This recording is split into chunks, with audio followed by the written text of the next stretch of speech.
MP का ये 2025 वाला क्वेश्चन पेपर जो है हम लोग सोल्व कर रहे थे ना, तो इसमें एक क्वेश्चन है, देखो विच of the following is not a requirement for parental dose form. देखो स्टेरिलिटी रिक्वायरमेंट होती है, फ्रीडम फ्रॉम पार्टिकुलेट मैटर भी सही है, आइसोटोनिसिटी विद बॉडी फ्लूइड, ठीक है, आइसोटोनिक होने चाहिए, बट जो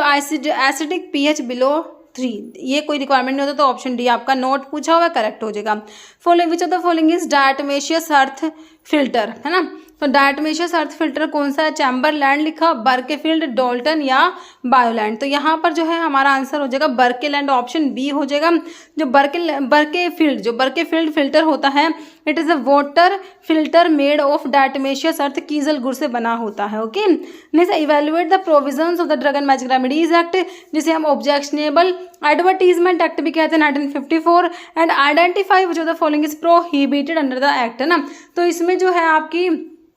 जो drug and magic remedies objectionable advertisement act है, तो इसमें क्या प्रोहिबिटेड है बच्चों, advertising an over the counter drug for common cold, ये तो सही है। Advertising a drug claiming to cure diabetes, है ना, तो ये जो है प्रोहिबिटेड है, ऑप्शन बी ही तुम्हारा करेक्ट हो जाएगा। बाकी advertising a drug for general health promotion या advertising the sale of medical equipment for human use, ठीक है, होम यूज, तो यहाँ पर ऑप्शन बी सही हो गया। नेक्स्ट देखो, अब patient with asthma is prescribe beta 2 agonist, है ना, अस्थमा के पेशेंट को बीटा 2 एगोनिस्ट प्रिस्क्राइब कराया बच्चों। Which of the following drug is most likely to relieve bronchospasm, simply beta 2 agonist आपने बताना है कौन सा है, तो हमने पढ़ा हुआ है साल्ब्यूटामोल, हमारा जो है बीटा 2 एगोनिस्ट में आता है, ब्रोंकोडायलेटर है, ब्रोंकियल अस्थमा में दिया जाता है। नेक्स्ट है following hormone contraceptive is administered through injection for long term birth control, injection के थ्रू दिया जा रहा है। अब देखो इसके ऑप्शन, देखो ओरल कंट्रासेप्टिव पिल्स है बच्चों, लिवोनोजेस्ट्रो इम्प्लांट है, इथेनाइल एस्ट्राडोल पैच, तो 3 ऑप्शन कट गए,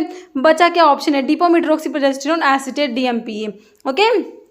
next reagent used to decolourise potassium permanganate in a limit test is, तो कौन सा रिएजेंट यूज करेंगे, तो इसके लिए बच्चों इथेनॉल यूज करा जाएगा, ऑप्शन बी। कह रहे पोटाशियम परमैंगनेट जो होता है, it is a strong oxidising agent होता है, when it react with ethanol के साथ रिएक्ट करेगा, इट ऑक्सीडाइज, बच्चे तो ऑक्सीडाइजिंग एजेंट है तो इथेनॉल का ऑक्सीडेशन करा देगा, oxidise ethanol to ethanoic acid and the purple colour जो परमैंगनेट सोल्यूशन का डिसअपीयर हो जाएगा, indicating that ethanol has been decolourised. Okay, next which of the following methods enhance the excretion of a weakly acidic drug like aspirin, acidic drug का excretion बच्चों enhance करना है तो urine को क्या अपोजिट नेचर का बनाना होगा, एसिडिक ड्रग है तो यूरिन को अल्कलाइन, है ना, अल्कलाइन बनाना होगा, तो क्या करेंगे, अल्कलाइजेशन करा देंगे यूरिन का, ऑप्शन बी, क्योंकि अल्काइन जो अल्कलाइन यूरिन है उसमें आपकी एसिडिक ड्रग क्या हो जाएगी, आयोनाइज हो जाएगी, आयोनाइज होने के बाद वो एब्जॉर्ब नहीं हो पाती, एक्सक्रीट आउट हो जाती है ना,